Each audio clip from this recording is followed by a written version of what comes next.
Race that's a little bit more up in the air as far as my overall thoughts. Up in New York, let's take a look at the Withers. A mile and an eighth. That's always going to be an intriguing piece to those races in New York, or some of them anyway. The next race, sort of in their chronological sequence leading into the Wood, is a one-turn mile. We'll get to that in a bit. Field of seven, not a big field signed on. Post-time favorite was Tax going out for Danny Gargan.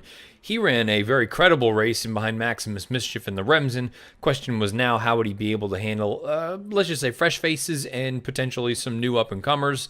Outside of that, you had some interesting spots you could have gone. The Pletcher horse, Moretti, terrible disappointment. We'll talk about him more momentarily. He was the second choice in here. He didn't figure.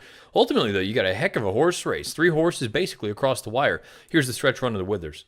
The stretch, and it is Not That Brady off the turn in front.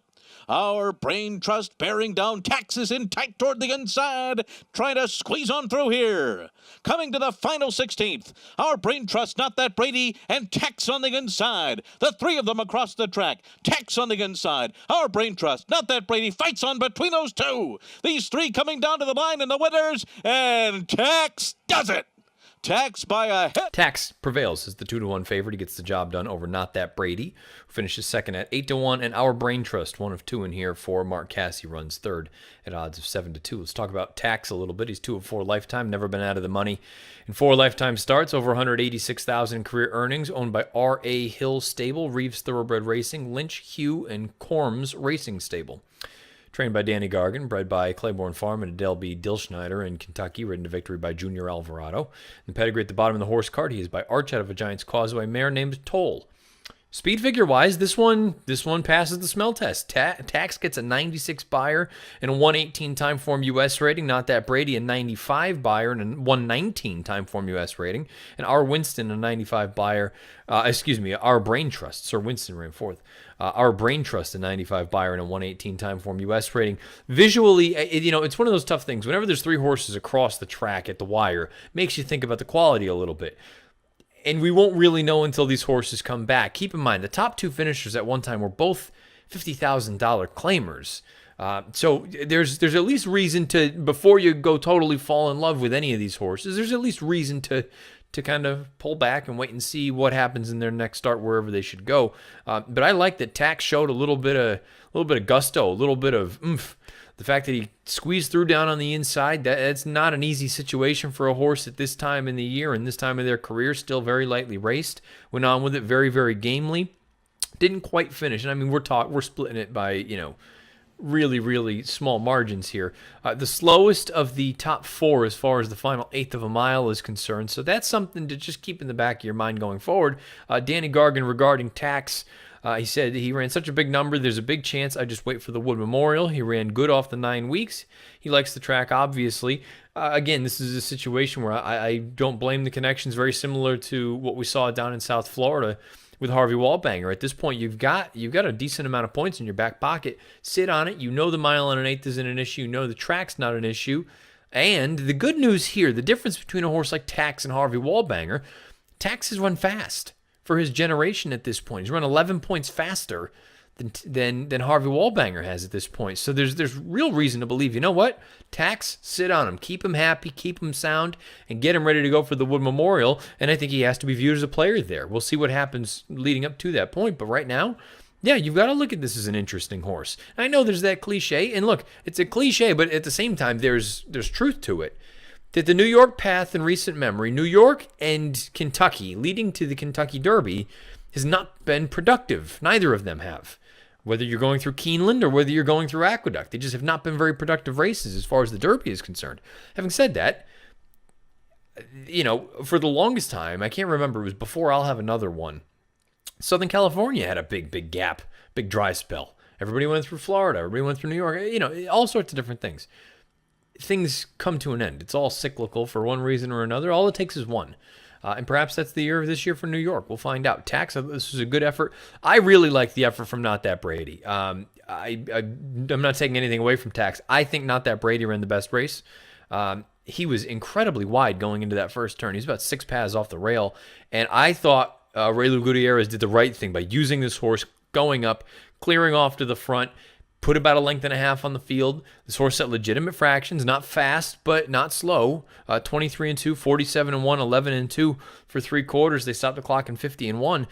I thought this was a big effort from Not That Brady. Drifted out a little bit under left-handed urging. When he first felt the stick, drifted into Our Brain Trust. There was a trainer's objection from Mark Casse. Ultimately, nothing happened there. But Not That Brady continued on. He stayed on. And look, at the end of the day, maybe he is going to want slightly shorter. But I think, based on this effort, I wouldn't be opposed to seeing him in the Wood Memorial. Rudy was quoted after the race, Rudy Rodriguez's trainer, talking about Not That Brady.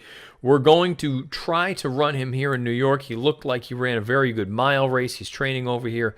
I was impressed the way he fought back. Everything was positive from him, and hopefully he would keep improving. When he brought up that mile race, having seen him run at a flat mile in the past, he may run in the one-turn Gotham on March the 9th, which, again, if you're a horse like Not That Brady or the connections, the Gotham still gives out Derby points, and if you do think that a mile is a little bit better for him at this point, run him there. He's going to be one of the favorites. Get some more points. Go on to the Wood, or you know what? You have other options at that point. If you want to go to Kentucky, you want to go to Oaklawn, you want to, you've got options. You don't have to really just be dyed in the wool, say that we're going to stay in New York, but he gets over this track very well. He's training there. I like Not That Brady. I think he's a neat little horse. Our Brain Trust and Sir Winston, they both ran incredible races. Sir Winston, I think, needs to improve a little bit, but from a number standpoint, the 88 Beyer and the 111 time form rating that he earned, those are both very, very solid, and they make you think that based on what Casse was saying, there's a chance that he is going to be pointed, Sir Winston, to the Tampa Bay Derby on March the 9th. Based on that 88 Beyer, probably fits in there pretty well. And Casse has had success in that race in the past. Just go, what was it? Well, Flame Away ran a decent race last year, I believe. I could be wrong. I know he won the Sam F. Davis, but at the end of the day, my point is Mark Casse knows a thing or two about training a good horse.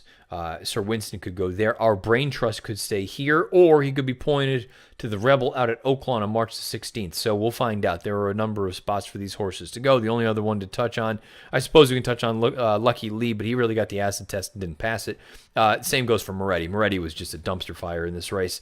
Very disappointing. I like this horse. I still think there's ability here, but I should have known better. It's usually an absolute just terrible, terrible sign when Pletcher puts blinkers on before a stakes race, a graded stakes race, and I get it. You do it because he is green and he needs to be sharpened up. The numbers suggest it's not a good move, and I should have known better. That's on me for that one, but Moretti was terrible in here. Hopefully the blinkers come back off. Just let him mature a little bit. Maybe he's not a Derby horse. Maybe he's a Belmont horse. I think you do. Maybe he's just a long-term prospect. Maybe he's a Travers type. I do think there's still something here, though. I also, though, at the same time, can't help but see some similarities between him and Vino Rosso, who we saw last year and ultimately just never really seemed to put it together. We'll find out. It's far too early to be writing Moretti off, but this was a terrible performance in the grand scheme of things. Very good performances, in my opinion, from the top three finishers, most notably the top two, Tax and Not That Brady. Tax gets the job done. If I had to, and again, we're talking about splitting hairs, between the two, I would slightly lean Not That Brady, but again, from a distance standpoint, perhaps Tax is a little bit better at it. Who knows? It's still very early. They both ran very well, as did Our Brain Trust. Tax, the winner of this year's Withers, 96 Beyer, 118 time form US rating.